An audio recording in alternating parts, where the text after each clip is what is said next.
Allez, merci Hervé, hein, qu'on va applaudir pour ces deux beaux tableaux qui nous permettent de rentrer dans le cœur du sujet avec nos débats. Le premier sujet est le suivant. Nollywood, deuxième industrie cinématographique du monde, après Bollywood, première et avant Hollywood, troisième. Marie-Dominique nous a concocté un élément avec un élément lu par Annie-France. Après des années d'amateurisme, le cinéma nigérian s'est développé. Les moyens financiers et techniques sont plus importants et les cinéastes mieux formés. Kunle Afolayan, qui est l'un des réalisateurs phares du Nigeria, a même gagné de nombreux prix internationaux avec ses films Figurine et October One. En effet, l'industrie cinématographique nigériane produit entre 1500 et 2000 films par an, ce qui la place au deuxième rang mondial. Ceci étant, ce positionnement reflète-t-il la qualité des films nigérians? Qu'est-ce que les films nigérians ont de plus que les films ivoiriens? Nos spécialistes en parlent. Le cinéma africain à l'honneur dans cette émission, en particulier avec Nollywood, deuxième industrie cinématographique au monde, après Bollywood première et avant Hollywood troisième. On rappelle que vous pouvez participer à notre débat. De quelle façon? Nous faisons parvenir à votre numéro de téléphone, WhatsApp sur le profil Facebook de la 3. Et puis naturellement, vous interviendrez en direct ici pour donner votre avis concernant la question. Il y a deux axes qu'on va d'abord développer. Le premier axe avec le classement. Est-ce que ce classement, finalement, reflète-t-il la qualité des films nigérians? On en parle avec Marie-Dominique. Alors, j'ai vraiment envie de dire oui, parce que j'ai regardé des films nigérians qui étaient vraiment top, notamment Wendy Party, avec Adesola et Tommy, le chanteur Banky. Il y avait aussi la série Le Journal de Jennifer, que j'ai suivi pendant 5, 6 saisons. C'était vraiment génial. Mais à côté de ça, j'ai regardé 9 autres films sur la même période qui n'étaient pas vraiment bons. Alors le scénario était mauvais, le décor, les histoires qui se ressemblaient. Le problème de Nollywood, c'est qu'il y a une forte concurrence. C'est quand même 60 films environ par semaine. Par semaine? Par semaine. Il y a une fréquence assez folle. Ouais, du coup, tous les cinéastes ont envie d'être dans ce lot des 60, de sortir leurs films, ce qui fait que finalement, ils font sortir les films trop tôt. Et donc, le résultat, il n'est pas bon. Donc, sur 60 films, peut-être qu'on trouve 10 ou 5 qui sont bons, mais les autres, c'est juste de la quantité, quoi. Pour autant, ça n'a pas empêché le cinéma nigérian de produire une véritable industrie. Aujourd'hui, c'est des chiffres mirobolants qui sont annoncés par rapport à cette industrie. Quant à la qualité des différents films qui sont sortis, ça n'empêche pas que cette industrie existe véritablement. C'est vrai, ça n'empêche pas que cette industrie existe, mais ici on parle de la qualité des films. C'est vrai qu'ils sont deuxième, mais je pense que c'est deuxième du côté de la production. Donc la régularité, le nombre de films qui sortent. Elle a dit tout à l'heure, c'est 60 films par semaine, vous imaginez. Donc c'est plus pour la production, pas pour la qualité des films. La qualité d'un film, c'est tout autre chose. Donc on a des appréciations qui sont diverses. On va avoir la vision des profanes qui vont dire qu'un film, il est bon, c'est un film de bonne qualité, quand par exemple c'est un film qui raconte leur vécu. Et c'est ce qui se passe justement au Nigeria. Les Nigériens apprécient les films justement parce que c'est des films qui tracent leur réalité. Mais quand vous allez demander à des professionnels du cinéma qu'est-ce qu'un film de qualité, ils ne vont pas vraiment vous citer les films. Ils vont pas vraiment vous citer des films du Nigeria. Parce qu'un film de qualité se reconnaît par son succès, par sa réussite technique, par les thématiques qui sont dedans, par son originalité et par sa cohérence. Et dans beaucoup de films nigérians, vraiment, c'est toujours des histoires d'église. Et comme elle a dit, c'est les mêmes histoires qui reviennent. Il n'y a pas d'originalité. Et très souvent, il n'y a pas beaucoup de cohérence. Peut-être parce que le public se reconnaît dans ces propositions. Un film, avant tout, c'est pour toucher plus les profanes que les professionnels. Bah oui, c'est vrai que c'est du local, mais après, quand on dit que c'est une grosse industrie comme Nollywood, on n'est plus justement au Nigeria, on est partout dans le monde. Il faut qu'on soit justement aux normes internationales. On vous l'a dit, d'entre deux jeux dans cette émission, les téléspectateurs peuvent intervenir d'une façon ou d'une autre en donnant leur avis. De quelle façon nous faisons parvenir votre numéro de téléphone WhatsApp sur le profil Facebook de la 3. C'est ce qu'a fait Claude Sika, qui est acteur, et on va l'écouter tout en lui passant le bonjour. Salut Yves, salut l'équipe depuis Polémique, je vous suis depuis l'application mobile. Et ce que je peux dire, c'est que le cinéma nigérien n'a rien de plus que le cinéma ivoirien, à la différence que les promoteurs nigériens ont su amener leur population à adopter leur cinéma. Et c'est la même chose qui doit se produire ici, c'est-à-dire amener notre population à renouer avec les salles de cinéma, et je pense que le tout sera joué. Voilà. Bonne émission et bon après-midi à tous. Bye bye. Bye bye Claude et merci infiniment pour cet avis qui va permettre à Eunice peut-être de réagir. Oui, oui. En fait, de la manière il a fait, il a envoyé sa vidéo là. Je voulais dire aux autres, en tout, papier tout. Faut arrêter de penser des choses entre toi et toi à la maison. Envoie ton numéro WhatsApp sur le profil Facebook La 3.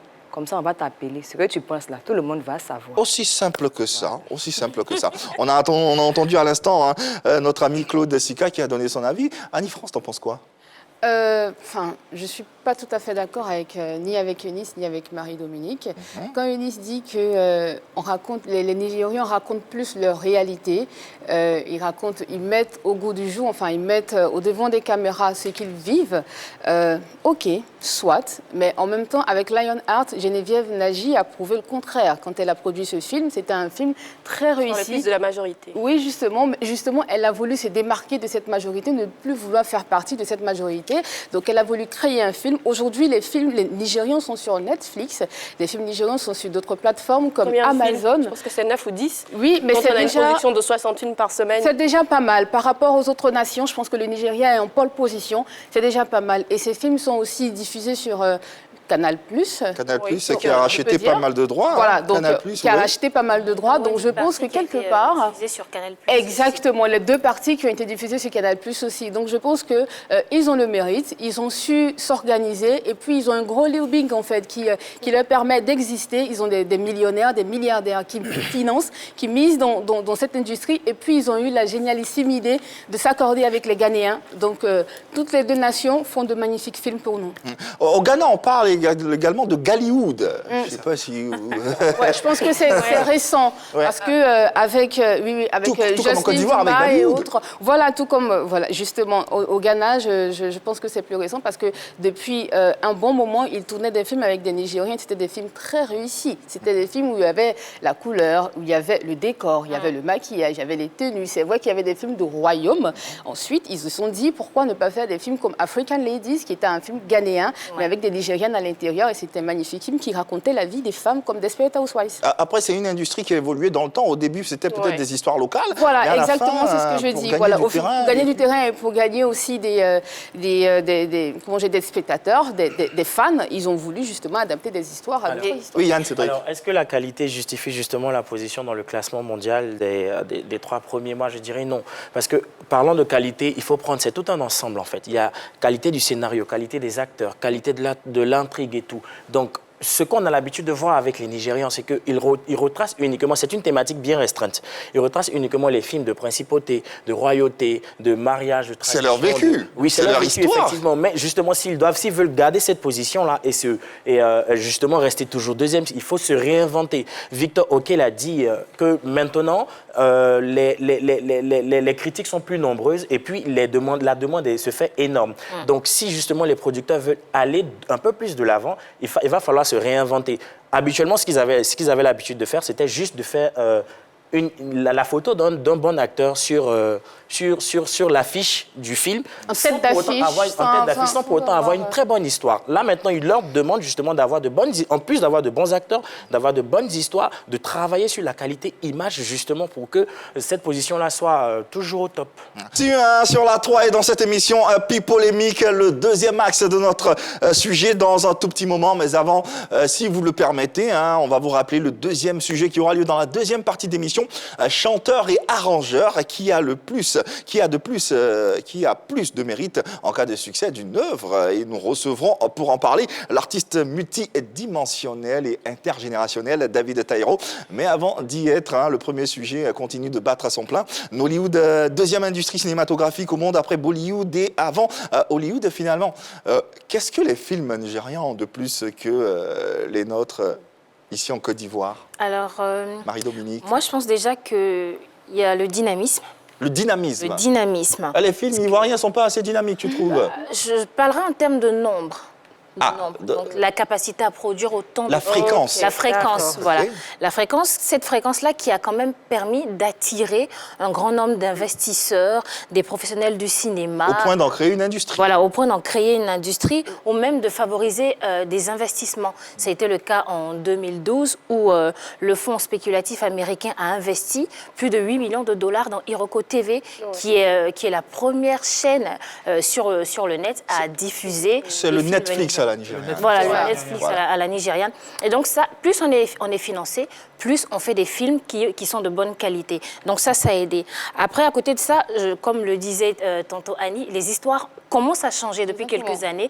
On a plus de couleurs, on a plus de dynamisme. Des histoires de principauté, de fétichistes, on passe à des histoires drôles, des histoires d'amour. Oui, que j'aime pas trop parce qu'il faut changer aussi. Il y a des histoires d'amour, il y a des films d'action et ça, c'est génial. À côté de ça, Nollywood a vraiment décidé de s'exporter et mis sur le doublage. Aujourd'hui, un film nigérian, grâce au doublage, il est vu en Côte d'Ivoire, au Niger et partout dans le monde. Et ça, c'est génial. Ouais. Et après, les Ivoiriens, on ne l'a pas encore. Après, le marché nigérien, c'est quand même plus de 300 millions C'est ce que j'allais dire, en fait. de téléspectateurs. Donc ça contribue forcément à créer ce marché. La population, en Côte d'Ivoire, on est 23 millions à peine. On n'est rien du tout, on est une goutte d'eau dans la mer. La population nigériane est nombreuse. Je pense qu'ils atteignent les 200 millions en 2020, même un peu plus. Ouais. Et tu produis un truc au Nigeria, mais s'il y a 2 millions ou il y a 3 millions qui l'achètent, automatiquement, attends, mais tu es millionnaire, quoi. Qu'est-ce que tu changes de plus?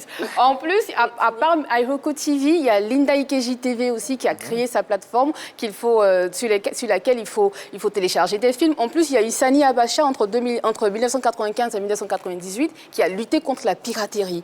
Donc la piraterie, là-bas aussi, on la mate, quoi. En fait, on mate les pirates, on ne les laisse pas faire. Et puis, ça fait que les acteurs nigérians, les acteurs de Nollywood sont en paix avec eux-mêmes. Il n'y a peut-être pas cette paix à 100%, mais au moins, ils savent qu'ils sont en face d'une industrie qui veut leur bien. On va refermer ce sujet avec l'avis de nos internautes. Qu'est-ce qu'ils en pensent? Effectivement, sur la toile, Richard Fayet, il laisse un commentaire et dit « Je dirais que ce classement représente la productivité puisque en termes de qualité, Nollywood ne fait pas encore le poids face aux autres industries. » Que sont Bollywood et Hollywood. Effectivement. Oui, Eunice. Si on veut parler de qualité, Bollywood, même ils font quoi devant nous tous?